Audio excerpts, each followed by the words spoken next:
Hey guys, so welcome to tonight's session. This is day 2 of the MAC4861, 4862 Test for Success class. We're going to continue on the MAC4862 Test for 2020. I'm going to switch over now. I'm going to open up the Excel and I'm going to switch over to the scenario. Then we're going to continue answering the question.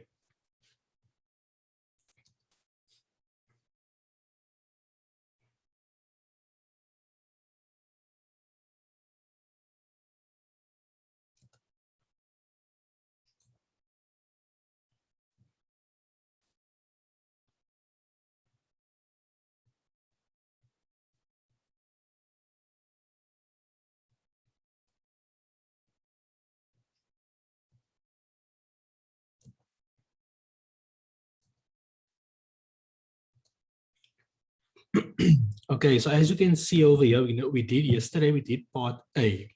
In part A, we did the calculations for the variances, and particularly we did the direct material variance. We focused on two types of variance, the price variance and then the mix and yield variance. So those are the three variances we calculated, the price variance and then the mix and yield variances. So those are the three variances. But what was important to take note that the price variance was split between a planning price variance as well as a planning price variance and then a purchasing efficiency variance, or basically a operational price variance. Okay, so take note of that. So in part B, they're now asking us to comment on those variance calculations. So they say in part B, critically discuss the performance of the assistant production manager during the quarter ended 30th June 2020. Okay, so take note. Remember that we have a situation where the production manager, she is responsible for production and then as well as buying, as well as the purchasing process, right?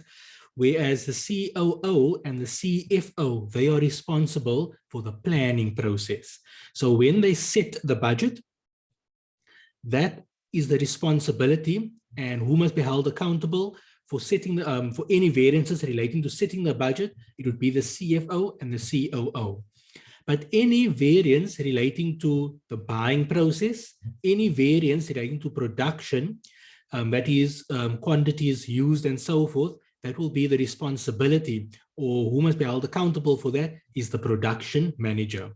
However, in this scenario, the production manager was not available during the quarter ended 30th June 2020. She was on maternity leave. So who was then responsible? The assistant production manager.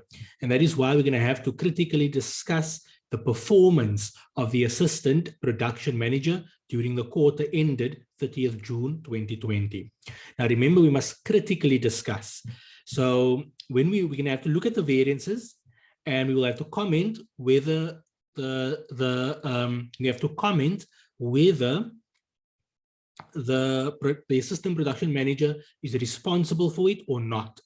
And then if they are responsible for it, provide a reason or a suggested reason why you may think that she performed well, or he performed well, or underperformed. So remember, if you recall the variances of yesterday, basically from a quantities point of view, they were all unfavorable. When it came to the mix and yield, from a quantity point of view, they were all unfavorable. Yet overall, from a value point of view, it was positive because, and we'll discuss it when we go through the discussion. And then when it comes to the pricing variance, all the pricing variances was basically unfavorable. Okay, so we might just take note of that. So we're going to have to comment on that. Remember, you're not going to draw any marks if you're simply going to say the variance is unfavorable or favorable. You're not going to draw any marks for that.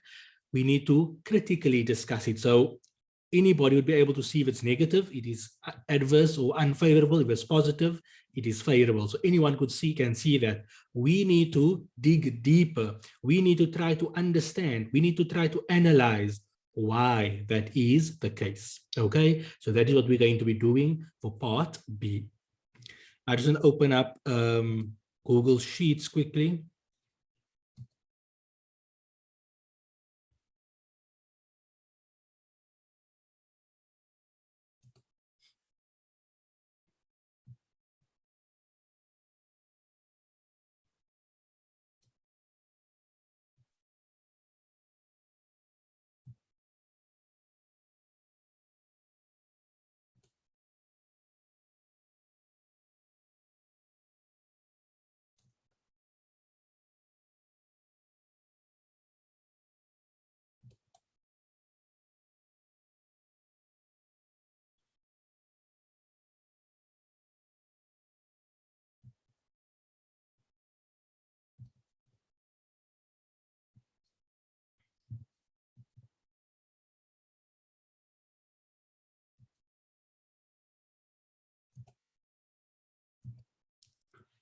So remember, there's going to be three variances we're going to comment on: the price variance, the mix variance, and the yield variance. Okay, so take note of that. So remember, we're going to go through it now. So I'm going to, so you can see it is worth 8 marks. So you just see quickly. Where was that now? Where was that? So you can see it's worth 8 marks, 1 mark for communication, and then 7 marks for the discussion. So roughly you can split it evenly. So maybe like half of the marks for the price variance and other half for the mix and yield variance. Okay, so just take note of that. So let's get into it.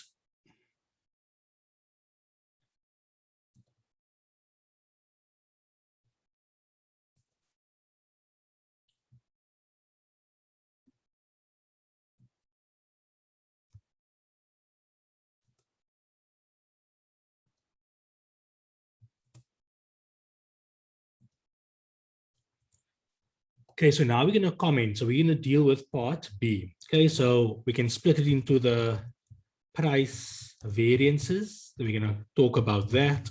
We're going to talk about the mix and yield. You can split it, the mix variance. We can talk about the yield variance. Okay, so what you must take note that most of the time is going to draw half a mark per comment, right? So basically you're going to have like kind of 14 comments, okay, close to 14. Some is going to draw 1 mark, but most comments draw only a half a mark. So what we will do, so let's say it is 7 marks. So we will say 3 marks for price variance. And if we say that leaves us with 4 marks remaining. So it's 2 and 2. So basically, because we're saying price variance, we're going to have 3 marks. We're just estimating. We don't know that is the way, right? So if price variance have 3 marks, so there's more or less about 6 points you need to bring across. Mix variance, 2 marks. So about 4 points. Comments, sorry, and yield variance, about 4 comments. What's very important to take note, when you do commentary, when you critically evaluate, don't write paragraphs. You're not a master's student, so you don't have to write a thesis. So remember, all you have to do is write in bullet point form. Okay, so that's how you're going to make sure. You're going to make sure of 2 things. You have enough comments and you're not repeating the same thing. So this is so like an important rule you can try to keep over here is less is more. So you just keep that rule in mind, less is more. So we're not writing a thesis. We're not yet master's students. So you keep it to the point, bullet points, okay? No paragraphs, don't write in a paragraph. So under the price variance, remember there are 2 price variances. Remember who we elevate, we critically evaluating the performance of the assistant production manager.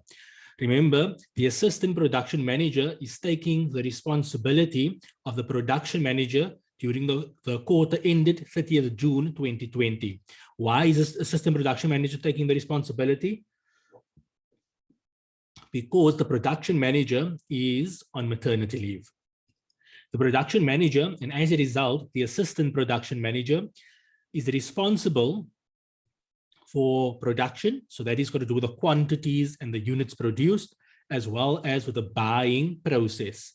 The planning process is not the responsibility of the production manager. So that is why one of the points you want to make mention is that the assistant production manager cannot be held accountable for the planning price variance, because he or whatever, let's see if it's a man or let's just see, because he or she is not responsible for setting the price. The production manager is responsible for all purchases and production, but not responsible for setting. Okay, the production manager was on, and the assistant production manager was in charge during the period. Okay, we don't know if the assistant production manager, he or she, but we know for sure that the production manager is a she. Okay, because she went on maternity leave. So let's, so like one of the first points you can make mention is that the assistant production manager, he cannot be held responsible or accountable, cannot be held accountable for the planning price variance. So you're making a statement and I provide why. Because he or she, let's just assume it's a he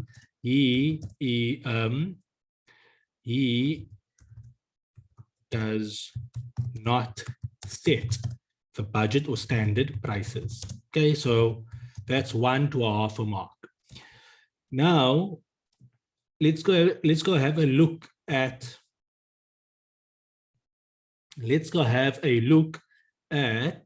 just give me a moment.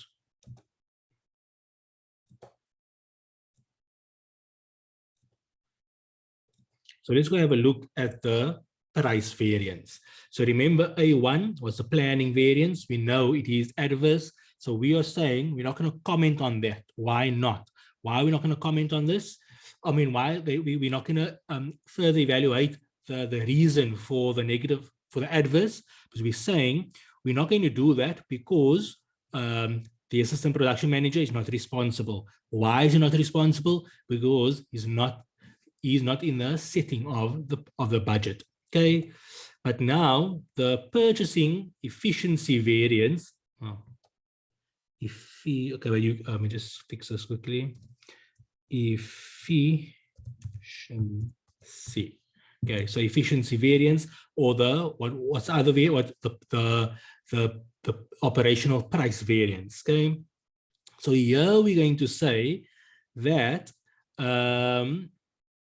Here we're going to say we have to analyze why. Okay, so we're going to have to analyze the problem. So what we're going to say is that for each of the variances, it was kind of adverse. Okay, so we can have a look at basically. So we're going to say for the alcohol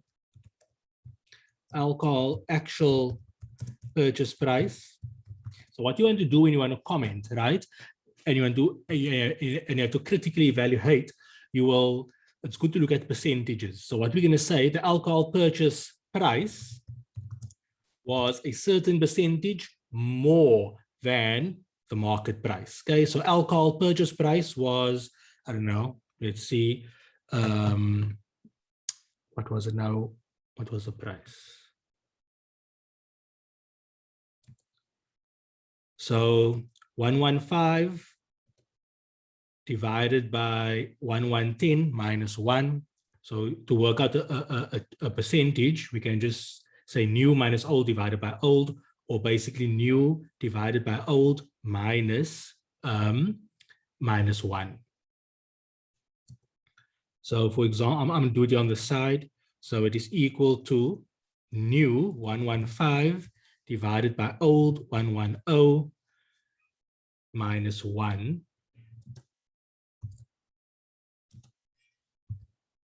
Minus 1. Okay, let's just say multiplied by 100. What did I just do over here?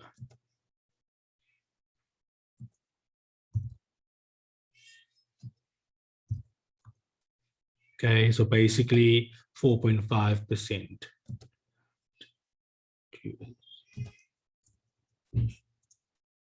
Okay, so you can say the alcohol purchase price was 4.5% higher than market price.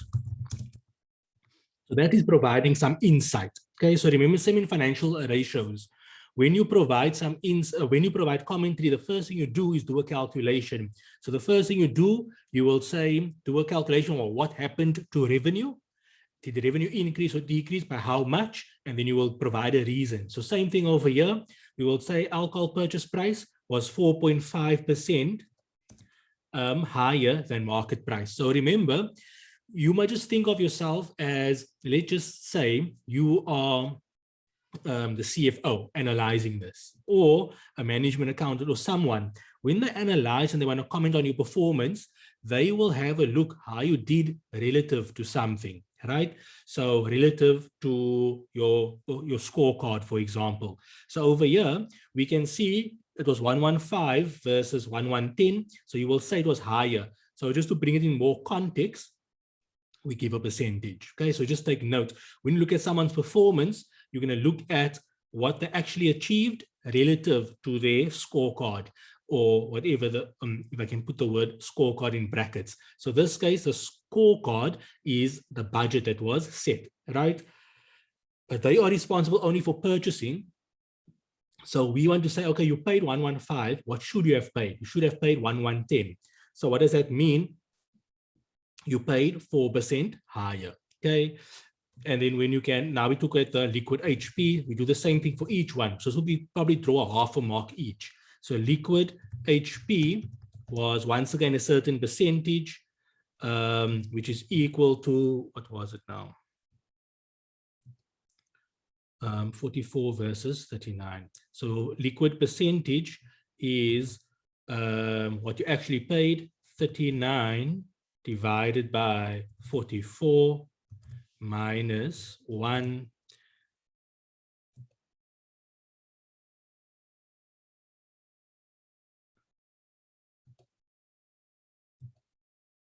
Okay, let me just see. Did I do it right? 39 divided by 44, new minus old. Okay. Yeah. So you can say liquid HP was 11%, 11.3% lower than the market price. Okay, and then the last one would be liquid G was some percentage higher. It was equal to 61 divided by 60, I think, minus 1.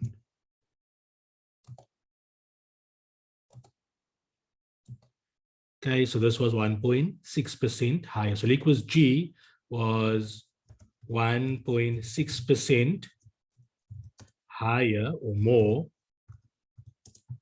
than the market price. So stating those comments will draw you marks. Okay, so stating those comments will draw you marks. Saying that the price variance for liquid G was adverse is not going to draw any marks, because anyone can see it's adverse. You want to provide some more insight. So adverse by how much? Okay, so liquid G was more, the actual price was 1.6% more than market price. Liquid HP actual price was 11.3% less than the market price, and alcohol actual purchases was 4.5% higher than the market price. So now I can tell them, so remember the overall price variance was negative. So the overall price variance was negative. Why? So you will tell them the overall price variance, the overall purchasing efficiency price variance was adverse because Because of what? Because alcohol accounts for the majority of the price. Okay, so you must tell them because alcohol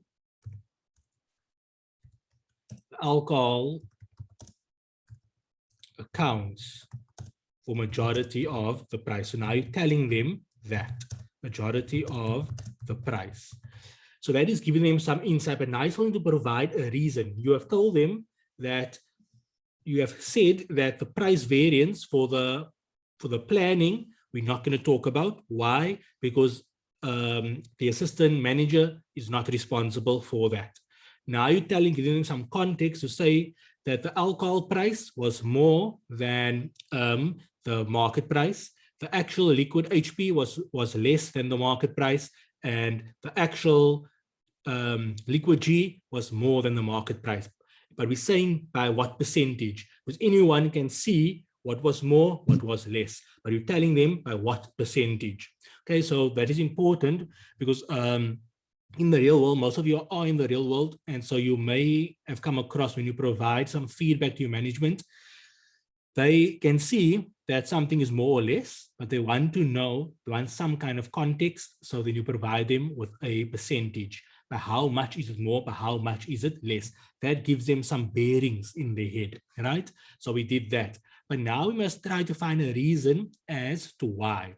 So remember, who usually does this? It is the production manager. And this is the first quarter that the assistant manager is doing it. So perhaps the assistant manager is a little bit inexperienced, or so inexperienced because perhaps they never gave him the opportunity to actually do the buying. Because remember, in the real world, like for example, like Pick n Pay has a buying department. ShopRite has a buying department. There's a manager dealing with buying. They phone the suppliers and they negotiate with the suppliers for a price. Apparently, that's a hectic job, and buyers are quite rude. They will like swear at the supplier if they don't get the price they want. Right? So they are quite ruthless, right? So as a result of that, most likely the production manager doesn't give the opportunity that often to the assistant production manager, because it's the big thing. So the production manager will take responsibility for negotiating with suppliers to get a certain price. So a possibility would be that the assistant production manager, because it is he or her first time doing it, they're a bit inexperienced, so they don't know how to actually negotiate with the supplier. Perhaps they never had enough training, or perhaps just because of the current market conditions in the where the supply and demand, you know. So obviously hand sanitizer and the alcohol for the hand sanitizer is obviously in demand, so the supplier can charge more. So those are possible reasons. So you might just make sure you are consistent. So we can say the assistant manager is perhaps not experienced enough to negotiate prices with the suppliers. Okay, that can be a reason. Alternatively, it could also be that alcohol for hand sanitizer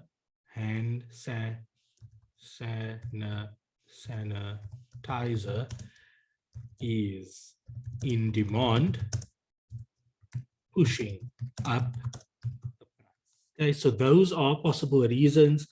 So if we have a look over here, there is about, I don't know how many lines, there's about 7 lines. So 1.5, if you count half a mark for each, it is 3.5 marks. That is half of the question, okay? Half of the 7 marks. And I bank on the set out. They can see clearly what I'm doing, and I'm not writing in paragraphs, I'm writing in bullet points.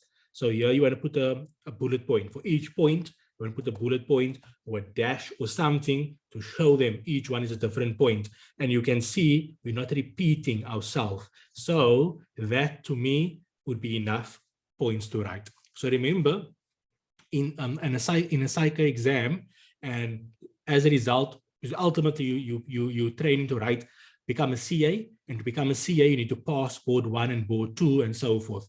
Now in board 1 and similarly in board 2 as well, they follow a rule that you psycho, well, when I was in, and if I look at it still, if I look at their current setup, they're still following that approach in a sense where they are more interested in going broad before going deep. Okay, what does that mean? So you have 8 marks, right? Someone could write 8 marks only on price variance, giving you various reasons. So they're going deep and they ignore everything relating to yield variance and mix and yield. Psycho don't give you marks for that. What Psycho wants is first going broad. Once you have gone broad on all the issues, now you can go deep. So as a result that the universities are training you to become a CA, meaning must be able to write ITC, they follow the same approach, that you must go broad before you go deep. Similarly, when you read a scenario before, so there's some people that give brilliant answers, but they don't draw marks, or maybe 1 or 2 marks, because what Psycho is not looking for that person that can pick out a needle in a haystack. What are they looking for? Can you pick up the obvious? So when you read a scenario, you must be able to state the obvious, what is within the scenario, before you provide something that your brilliance can pick up, like within the scenario, like reading between the lines. So they don't want you to provide something, they don't want you to provide an answer that is by reading between the lines and completely ignore what is on the line. They want you to first pick up what is on the line before you provide extra detail. So that's very, very important. So, so just take note of that. Okay, so even in board 2, although they expect you to have your experience, they still want you to pick up the obvious before you delve into something that is non-obvious. So here with the price variance, someone can write 8 marks alone on the price variance, but that is going deep. So we're not going to, even if you write even if you write points that is worth 8 marks, even if it is in the solution, you will see the solution will probably have a situation where it's say limited to 4 marks. So even if you wrote 8 marks and all the 8 marks is on the solution, you will still only get 4 marks, because remember, they want you to go broad before you go deep. So at this point, even if you can think of something else, I can think of more things over here. I'm going to stop over there, because now we're going to go on to the next part. We're going to talk about the mix variance and then the yield variance. So it's very important. Don't think you only answer the question you know. They want you to be able to answer from everything. So now let's have a look at the mix variance. Okay, so let's have a look at what happened to the mix. So remember, the way you look at the mix and the yield, you must look at from the quantities as well as from the value. So this is the orange is the quantities, okay, in what was this, liters. And then this over here is the, this over here below, this over here is the value. So you must talk about both. Okay, so over here, let's have a look at the yield, or let's take a look at the mix. So you can see what this production manager did. So this assistant production manager. So he did one of 2 things. Either he's not trained well enough to get the mixture correct, because he should have used 87, he actually used 82,000. So even it's either he's not good enough yet to do the production, so he's getting the mixtures incorrect, or he played around with the mixture to offset his pricing to offset his negative pricing. So remember, he knows he's unfavorable when it comes to the pricing. The alcohol is the account for the bigger part of the pricing, and he paid R5 more per liter. Okay, so that is a lot of money. R5 more per liter is quite a lot. So he knows that alcohol accounts for a large portion of the alcohol. Okay, so I mean, alcohol accounts for a large portion of the hand sanitizer. Alcohol accounts for 70%. So if he plays around by reducing the amount of alcohol put into the formula or the hand sanitizer, he can then save in that way. He paid more money, but the way he can recoup back some of that overpayment is by reducing the concentration. You understand? So that is important to take note. Like I know, for example, like so for example at the like Burger King, like at Ster-Kinekor, even now at McDonald's and KFC, they have, in the cool drink is not the bottle cool drink, right? You buy that cups of cool drink. So they can play around with that machines. If they know the machines, they can play around with the machine. They can, if they know how to set the machine, they can set the machine to adjust the amount of syrup that comes out.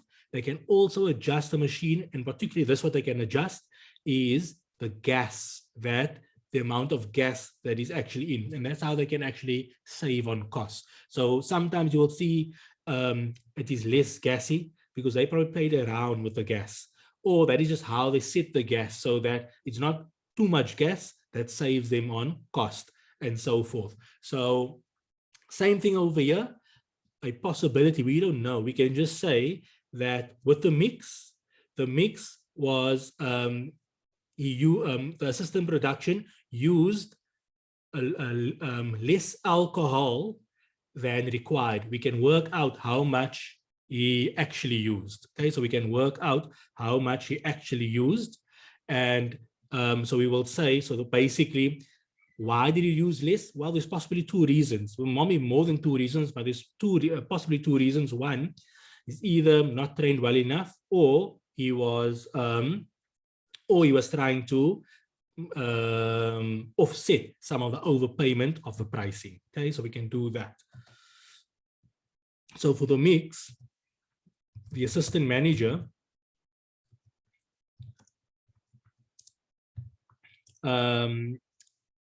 used less alcohol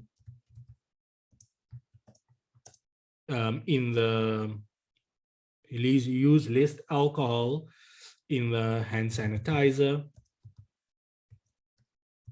Okay, so we know everybody can see that. Okay, so everybody can see that because it's a favorable quantities, he used less. He should have used 87, he used 82. Okay, so everybody can see that. But now we're going to provide by how much. Okay, hand sanitizer by how much percent. So you can see, okay, so use less hand sanitizer. We can maybe say the actual percentage of of alcohol was. So we can work that out. We can see it is 82. He used 82,000 divided by 121,500. Okay, so we use 67. Let's just do that. So basically, where am I now? The actual percentage of alcohol was 67.5%, opposed to, compared to the required 70%. Okay, so that is basically one thing you can say.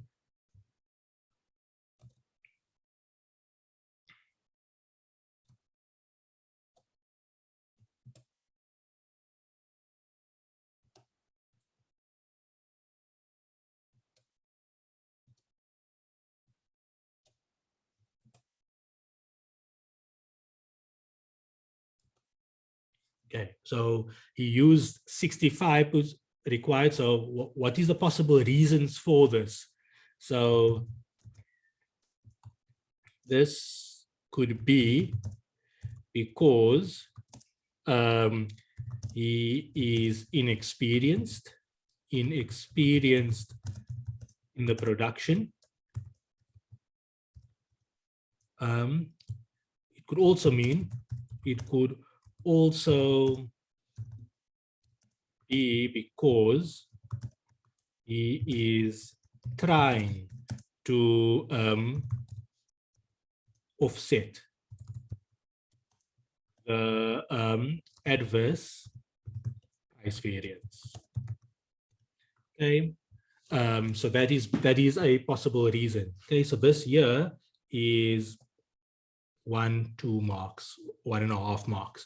So this could be inexperience and so forth. Okay, but what we can say, okay, so that is fine. We'll conclude at the end. So that is what you can talk about. You can see all the, so remember the mix in quantities is always going to add up to 0. Why? Because we're just comparing the revised quantity versus the actual quantity. So both add up to 121,500. Remember, the actual quantity is what you actually used in the production. The revised quantity is saying, given the actual quantity used, what should you have used had you have used the standard proportion? Okay, so just take a note of that. So the mix in quantities is always going to be add up to 0. But once you convert it into a RAND value, as you can see, there's a RAND value implication. It is a positive, a favorable RAND value implication. And it makes sense because he saved on alcohol, and alcohol's standard price is the highest. Okay, so overall, he made a positive contribution from a mix point of view. So let's first comment on the yield before we comment on the entire mix and yield variance.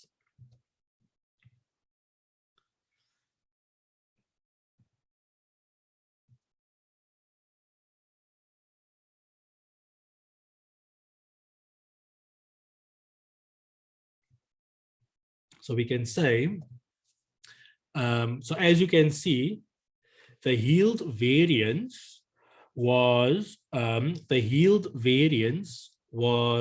obviously unfavorable. We can see that. Okay, we can see all over here the yield variance is unfavorable. So the yield variance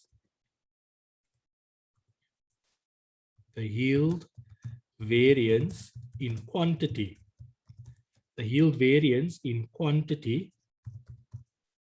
no, it's always going to be, so the yield variance, variances for all materials, were adverse. Okay, so we can say that. So the yield variances for all materials were adverse. Okay, you can also say that the yield of the hand sanitizer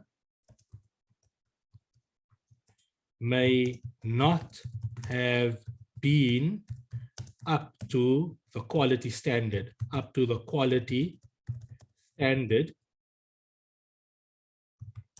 because less alcohol has been used. Remember, they say they use 70%. What's actually in there?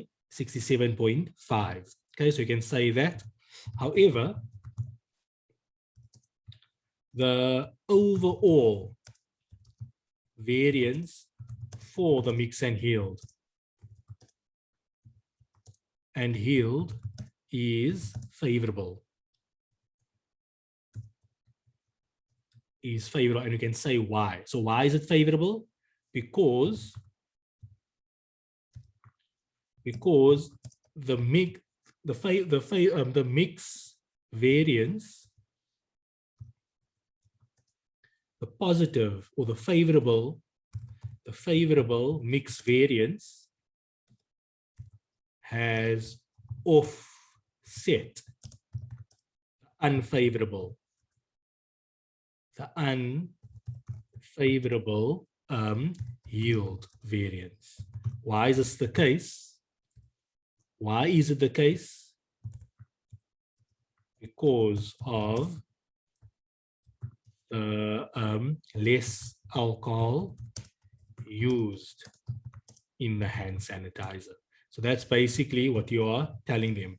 So you must be able to see that hand sanitizer. So you must be able to see that. So if you look at this over here, without even doing calculations, doing calculations, you can have a look at that. You know the mixed quantity is always going to come to 0. So you want to have a look from it from a quality point of view, as well as from a value point of view. So from a value point of view, I can already see that saving on alcohol is gonna, from a value point of view, is gonna be great. We don't know exactly what this is gonna do, but there's a positive impact from using less alcohol from a RAND value point of view. Why?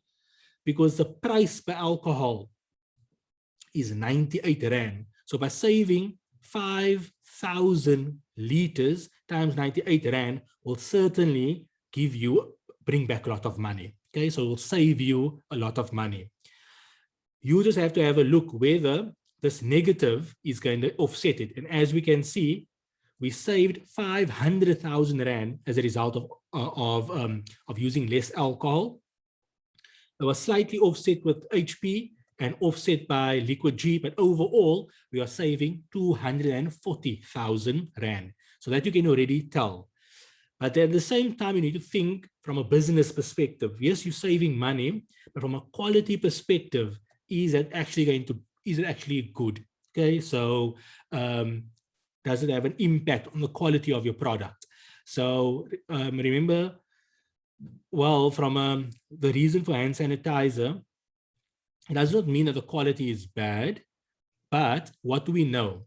Firstly, there are two issues. Number one, we are selling, we advertise our product as a product of 70% alcohol, yet it's not 70%. Okay, but give or take, it's not that much of a difference, so it's okay. The second thing is, from a quality point of view, what do we know, or apparently what is true, is that the higher the percentage of alcohol in hand sanitizer, the more effective. The less alcohol, the less effective. Okay, so that is from a quality point of view. Okay, remember from a yield, we knew this is going to be negative because all of these are negative. So when you multiply a negative by a positive, you're still going to get a negative number. So basically, that is kind of what you could have concluded over here to say we know the yield variance is negative, and the negative yield may also result in a poorer quality of the product solely because of the mix of the alcohol. However, the negative yield in Rand value has been offset by the positive mix variance. So overall, the variance is positive. So that is basically what you would conclude. So this should be around about your 8 marks. So you can see we're writing 8 marks. So 7 marks basically, because 1 mark is for communication. So communication is basically layout as well as how easy it is to read. So what I can tell you, you're always going to get full marks for that 1 mark if you're writing bullet points. If you're writing in paragraphs, it's going to be not so great. Okay.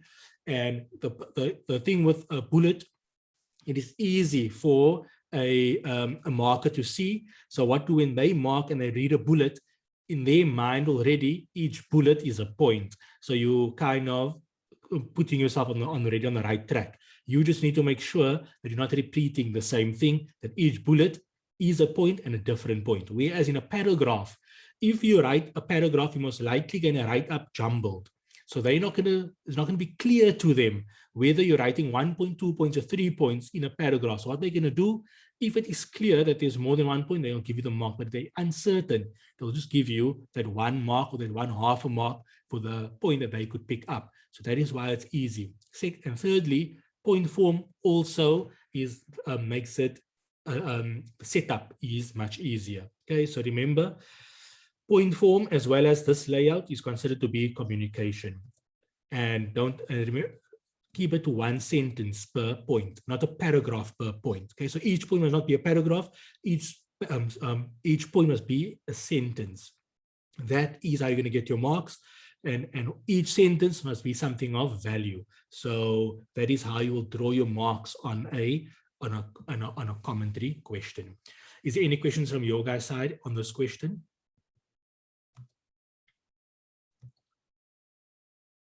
I can see Lynn, I can see Nandeepa, I can see Humaira. Anything from you guys?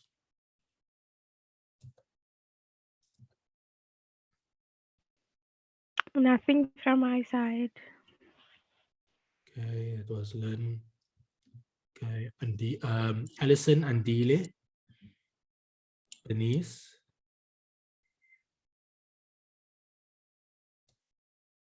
Nothing from my side. Thanks for yours.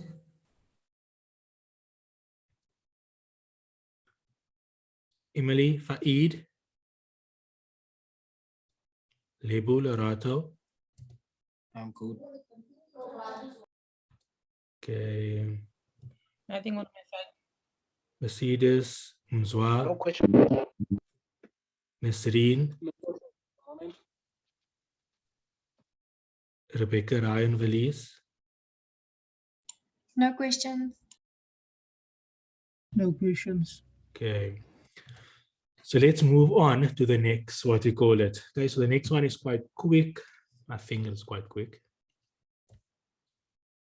Okay, I didn't miss anyone. I don't think I missed anyone. So the next question is C. Okay, so part C, the next question says, calculate the following. Calculate the selling price used during the quarter ended 30th June based on the current policy. Then number 2, the selling price if a 20% profit margin was applied to actual costs during the quarter ended 30th June 2020. Okay, so let's quickly go have a look. Let me just switch my screen so you can see where I'm reading.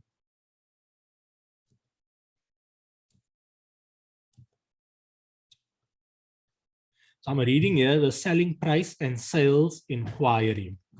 So they say Locke's policy is to determine the selling price of the hand sanitizer using a 20% profit margin. Okay, so 20% profit margin. Very important to distinguish between profit margin and what's the other word they use?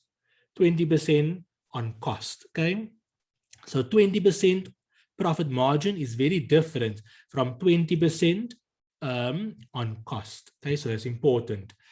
So, so they're saying it's 20% profit margin based on the standard variable costs. So we'll be able to work out what is the selling price. The sales manager has received many inquiries from schools wanting to buy 5-liter containers of hand sanitizer during the third quarter of the year.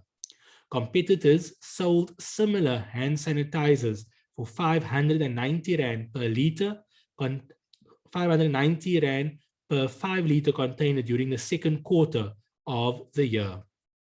The sales manager is considering the new selling price for, considering a new selling or the new selling price for the third quarter.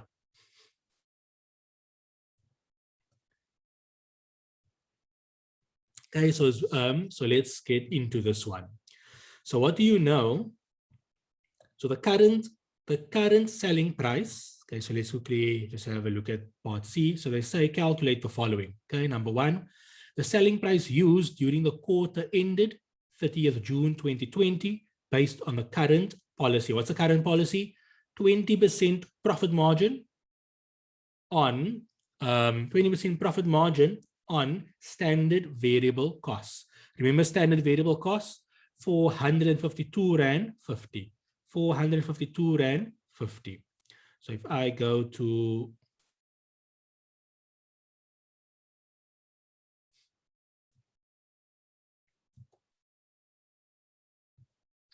If I go here to part C, you should be able to see Google Sheets. So if I go here to part C, so remember current policy. Current policy, what's current policy? 20% profit margin.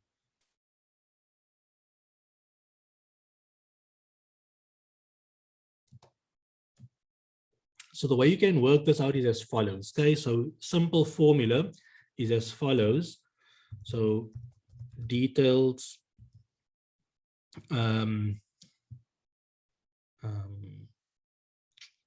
percentage rand value. Okay, so what you must know, cost price plus, let's just call it markup, equals selling price. Okay.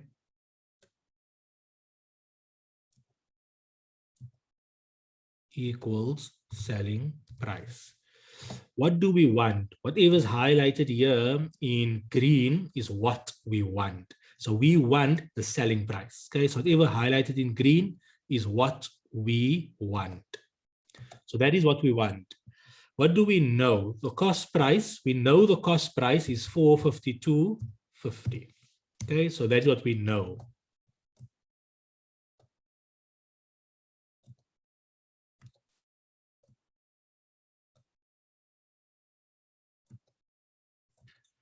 Now we know the markup is 20%.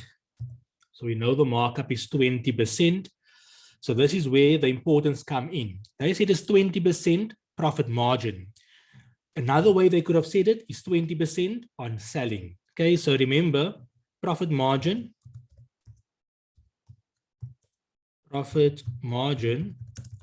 and selling price is the same. And 20% markup. Markup on costs,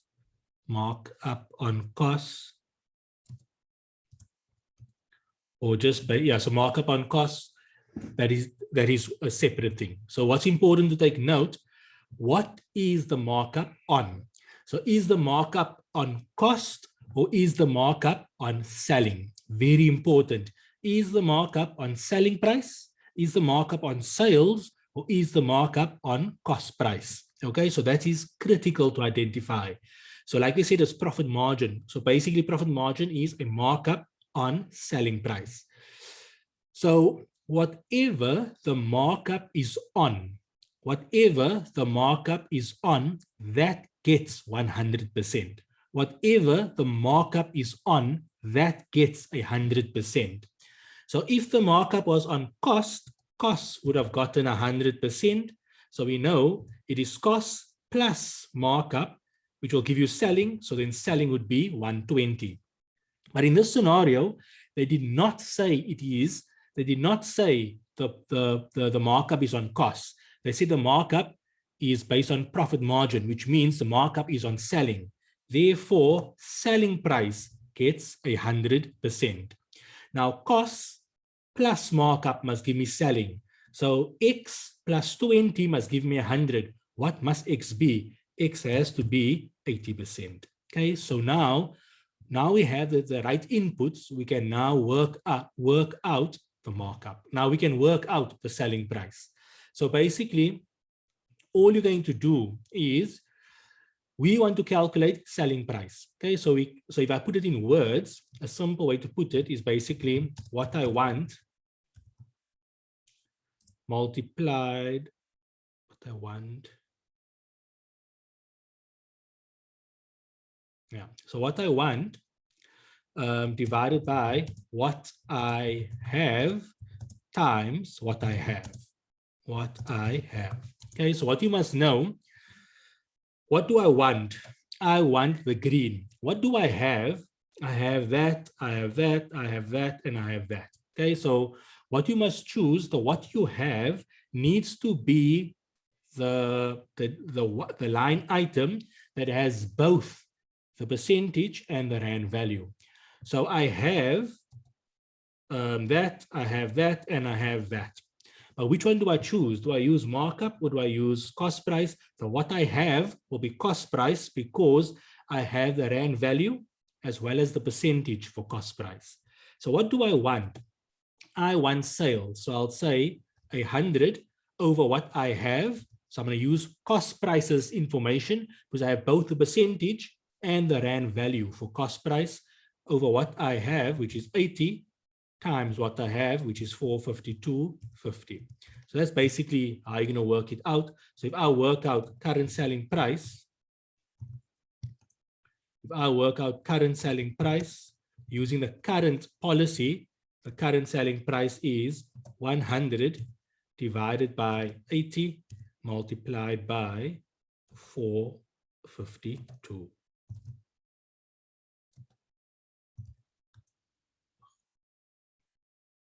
What did I just do here?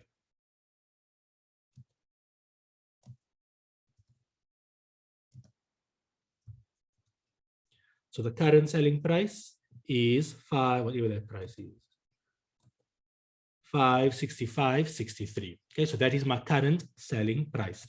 I went a long way, but just to give the explanation, it's only 2 marks. It's only 2 marks. Remember, each mark, it is 60 minutes divided by 40 marks, so 1.5 minutes per mark. So therefore for C1, you need to take 3 minutes. It's only 2 marks. So it's 2 marks, 1.5 times 2 marks, you must spend 3 minutes on 1.2. I mean on C.1. Now we're going to deal with C.2. C.2 is 5 marks. So it's 5 times 1.5. So you can spend 7.5 minutes on C.2. I'm not worried about time, but just for you to take note on of that. So if we have a look at C.2, so they're saying the selling price, if 20% profit margin was applied to actual costs during the quarter ended 30th June 2020. So the selling price, if a 20% profit margin was applied to the actual costs during the quarter 2020. Okay, so what we're going to do over here, we're going to use the same formula, exact same formula. So we're going to use the exact same formula.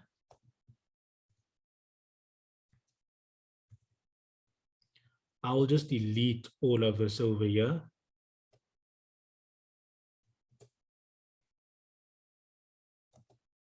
We don't have to, what you call it. But obviously now that number is going to change. So this number is going to change. So we're going to say working 1.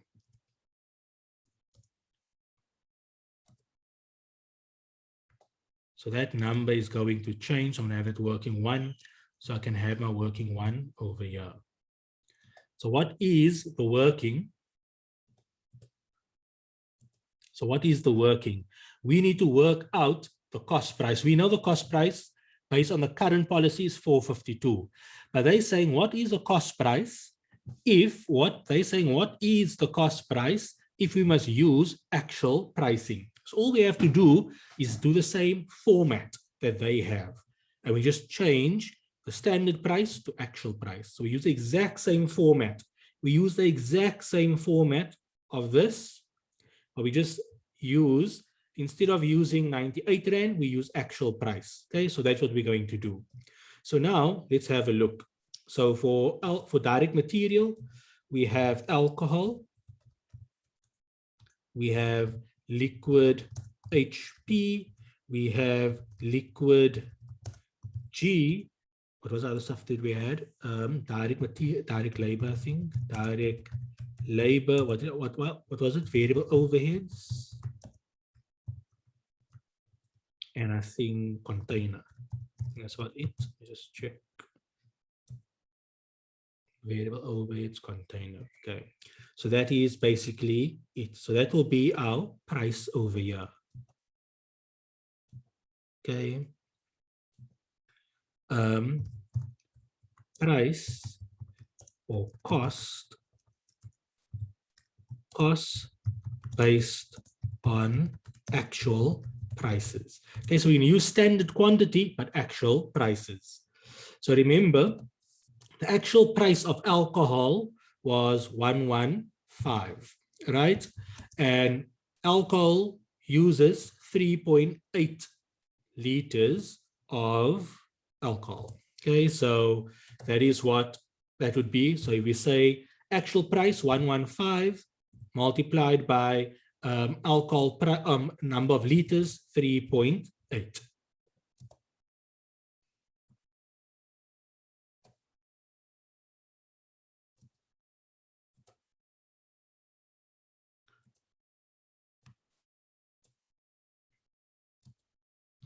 Liquid HP, the actual price was, I think, 39 Rand, multiplied by, we use 1 liter of liquid HP. So this is going to be equal to 39 times 1. For liquid G, it was 61 Rand, I think, multiplied by, I think, 0.5, right? You can just double check I'm using the right quantity, 0.5. So this is going to be 61 multiplied by 0.5. Direct labor, let's go check quickly. For direct labor, it is 0.2 quantity, but we need to go work out the price. Okay, so the direct labor price is that. So basically the price is going to be 272,800 divided by 4,400 hours. That will give you the actual rate. Then we're going to say multiplied by the quantity, which is 0.2. So if I do it over here and I say equal 272,800 divided by the hours. So you can see the actual hours happens to be the same as standard 62 Rand multiplied by 0.2. I do the same for variable overheads. Variable overhead is 0.3 hours. The actual spend for variable overhead is 56,950.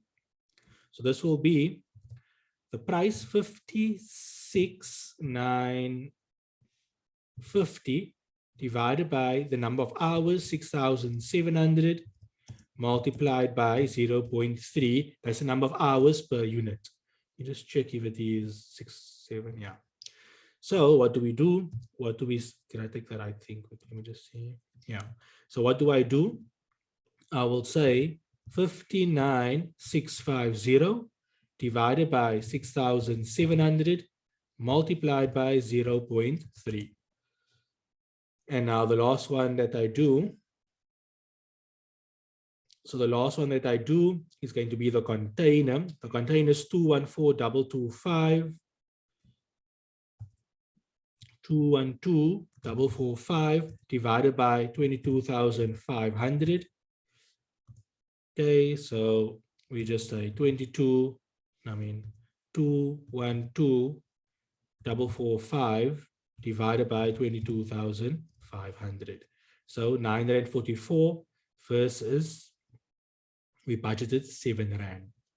Okay, so as you can see, it's either that this assistant manager is not great, meaning he either need more training or he needs to be do the actual work more often, or it's got to do with the fact of the environment. What is the environment like? The environment is, how can I say, because of the coronavirus, the people's obviously doing charging more prices. I don't know if you remember when Cyril Ramaphosa did the whole when the lockdown came in. What did he say? That it's like an offense for companies to charge excessive prices. And remember, I don't know if you saw on the news what happened to Dischem, where one of the Dischem stores charged excessive prices, so they got fined heavily for that reason. Because basic economics is going to tell you when there's high demand and low supply, that is what you will do. So, for example, my wife is an investment analyst, and So she is analyzing Tencent. You know, Tencent is one of the so at this point in time, one of the good companies, and they're known for their gaming. So she has a book that she needs to read on gaming, and then she must provide a summary on the book to her colleagues. So the book is about stories of previous companies, of how they entered the market and so forth. So she was telling me, like, one of the strategies that Nintendo that time did, right? So I think it was, you know, that cartridge games that we all played, you know, like that Pac-Man and that car game and the soccer and so forth. So in Mario Brothers, so that cartridge, what you call it, so it was the stories about that, where like what the Nintendo executives did, they applied three strategies. They had three strategies to kind of dominate the market. I cannot remember all three. I vaguely remember all three, but the one that kind of caught my attention was what they did was they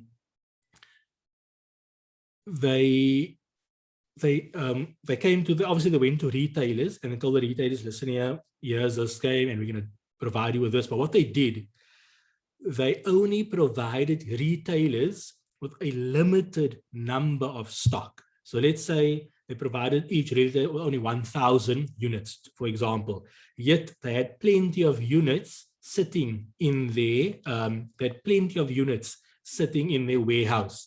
What did it do? It created a shortage, and that meant there was a hype for it. It created a shortage, and then because there was not enough stock, people wanted it rushed, and they could increase their price. And that's kind of one of the ways they increased the price, so they made good money, but also they created like a demand for their product by doing that strategy. So it is a normal, typical thing. And I mean, like, not in our current life with oil. What do the Arabs do? You know, when the Arabs fight with whoever they're not happy with, what if they feel like raising the price? All they do, they withhold oil. Even if the oil is sitting in wherever they have it, they say there's no oil. Then if they're not happy with someone and they feel they must reduce the price, what do? They flood the market with oil. You understand? So so demand and supply does play, it's a real thing. So so that is a very valid reason in terms of it's a very valid reason when you want to comment on these points. Okay, so don't think it's just like a textbook reason. It happens really in the real world. Like if you have read and you followed the oil thing not too long ago, that is basically what whoever, I can't remember what's the oil company's name. That is basically what they did. They played with demand and supply in order to affect the oil price. Not a great, I don't know if it's a great thing. I know from Islamic finance point of view, it's not recommended because of the fact that you're kind of manipulating the market. Islamic finance promotes fair trade. So it's not actually, even though they're Arabs, they certainly they don't apply Islamic finance principles. So that is basically the cost I'm coming up with. You can check your solution. So if I plug in over here, so the new price would be, if the current price on the current policy is 565 standard cost at 20%.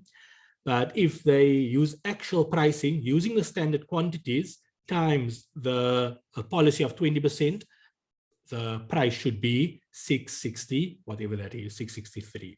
Okay. So lastly, we will do the last. Okay, before we do the last question, is there any questions on your guys' side?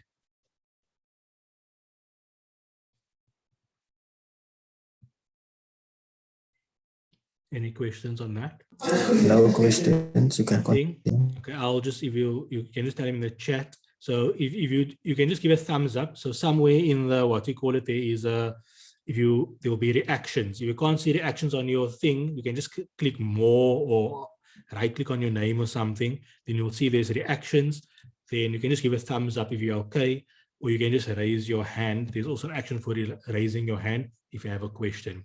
But in the meantime, I will continue. So the last part is part D. So they say part D says, briefly discuss from a financial perspective. Okay, so remember, they just say briefly discuss and they say nothing, then it can be qualitative as well as quantitative. But here they're they're specifically saying from a financial perspective, meaning ignore qualitative factors, whether Locke should have rather followed a price setter or a price taker approach for hand sanitizer during the quarter ended 30th of June 2020. Okay, so just some background. When do you follow a price taker? When do you follow a price setter? In most cases in the real world, you have no choice, but you are a price setter in most cases.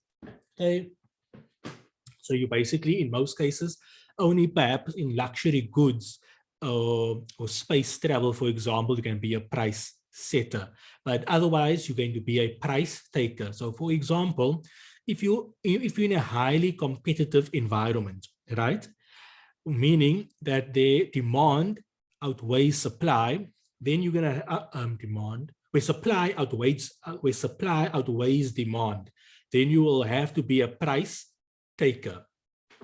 So for example, in most cases, ShopRite, Pick n Pay, Woolworths, Spar, ShopRite, Pick n Pay, Woolworths, Spar, they are basically price takers.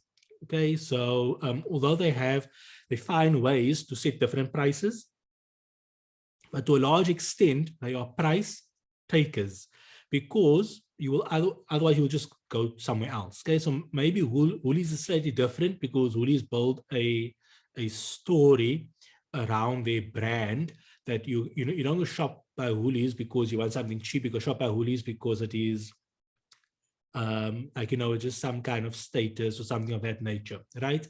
So Woolies maybe can set a bit higher price, but even Woolies now is matching their prices to other retailers, right?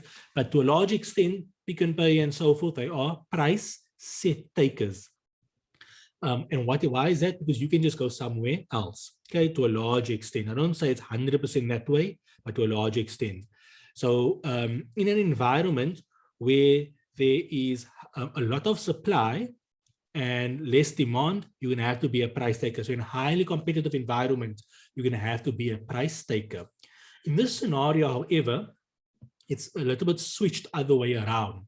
The demand is high and the supply may be a bit lower initially. So initially, supply will be lower. So then you can be a price setter, right?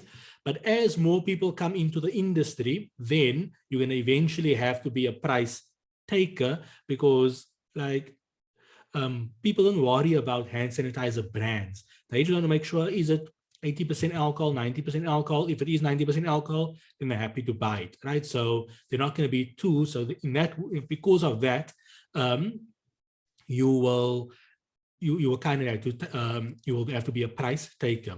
So in this scenario, you're going to have to ask yourself.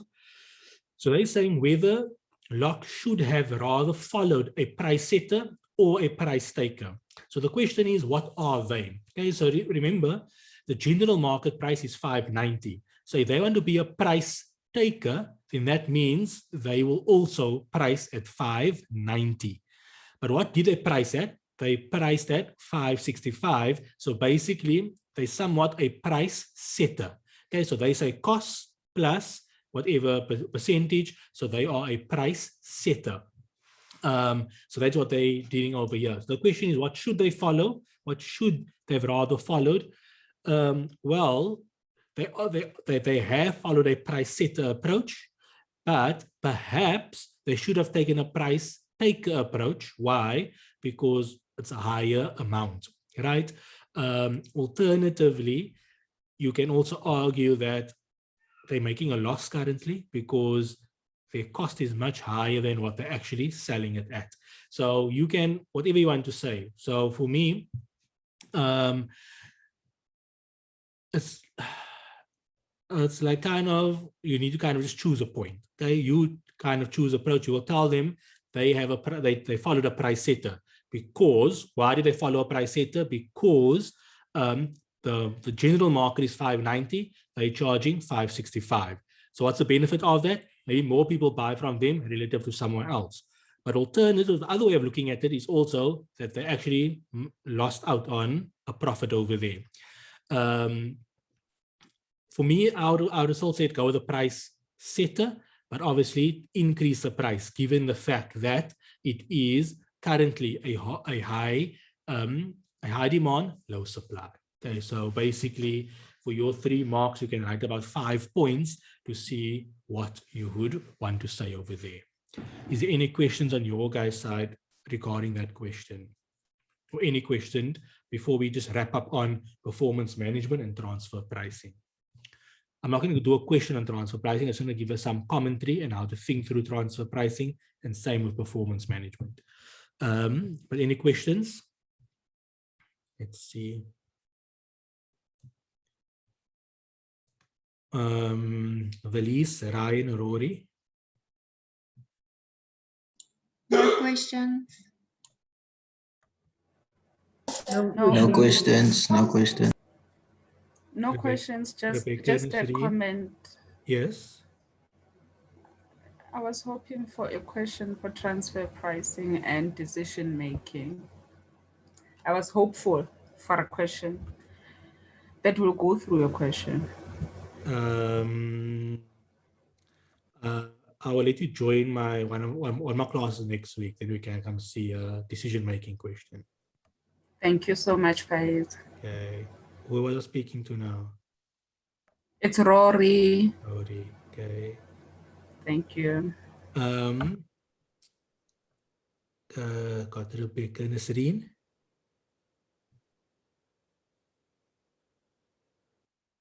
And Deepa. Mercedes, let's just check the chat. Nothing. Okay, Len Lorato. Okay, everybody fine at this point? Okay. Yes. Okay, all good. So what I'll do then, I'll call it a night over here. What I'll do, so all of you that is part of, I'll send you an invite to next week's class for MAC. Then, because next week after this week, I'm going to cover with my students, with the registered guys, decision making and then transfer pricing as well. So I won't do it in now, because then we'll do it in the other class where we do a question as well. So I'll just include you in the invite to that. So our MAC class runs on a Monday. So on not this Monday, Monday coming, which is when the 19th, I think. Yeah, so Monday the 19th, we will have a class. We will cover decision making, and we'll also work through some transfer pricing. So I'll just invite you guys so that then you just join that one time, that class. Okay. So if there's no other questions, we'll end the year for today's session. Tomorrow we will have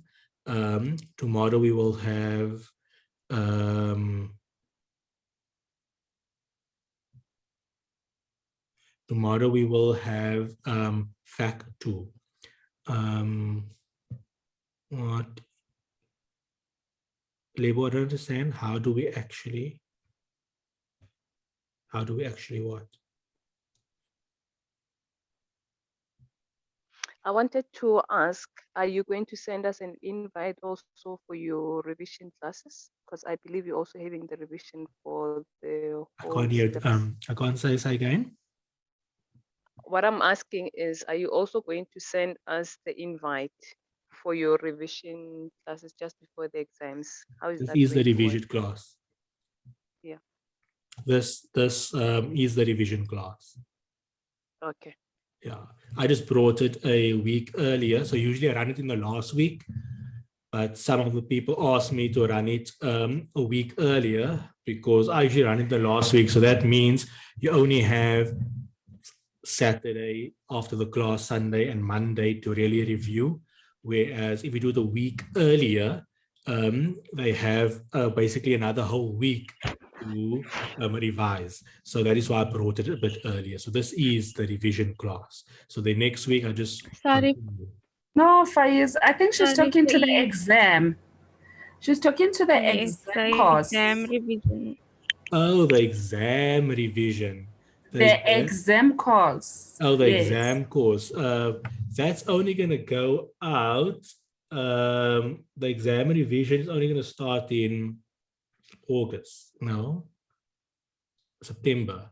No, when you're right. I was working through it last night. I mean, on Monday, on Sunday. We're writing in October. You're writing in October. So how I set it up is like this. So you generally write in October, the week beginning 4th of October. Okay. So I give my students 2 weeks study. So if I have it in my book, I don't have my book near me now. Let me just see quickly. So I was still going to We send out can an give you email. 2 minutes. So basically, 4th of October, you guys write. Okay, that week from the 4th up until, let's say, the 11th of October, you guys would write. So I give people 2 weeks before that to study. So the week of 27th of November, of September, and the 20th of, yeah. So my course is going to end on September the 19th. I call it like that. It will start on August the 30th. The reason why I do that, because you need to rejuvenate. I don't contact my students after test 4. I'll just send them one email to tell them we're going to have a exam. After test 4, I send them one email to say we're going to have an exam class. And I'll only contact them, let's say, a week before the time. The reason being is you need to rest. You need to just do something to forget CTA, not the content, just what you call it. So just to refresh your mind and so forth. And I give them I usually give them like 2 weeks. And then in the 3rd week, I will start content to prepare them what the schedule is and so forth. So I'll send out an email for regarding the revision class. Okay.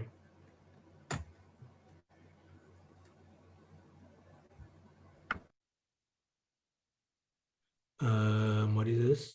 Yeah, so everything is uploaded already. I'll just upload this later tomorrow morning. Okay. I'm gonna just add you guys to the folder. So I'll add you guys to the folder later this evening. Is there any other questions?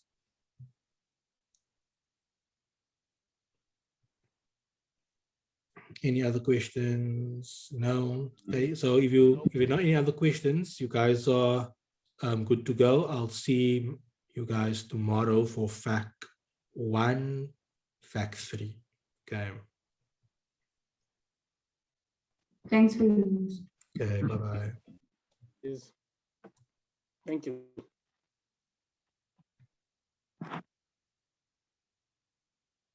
Thank you. Bye. Bye bye.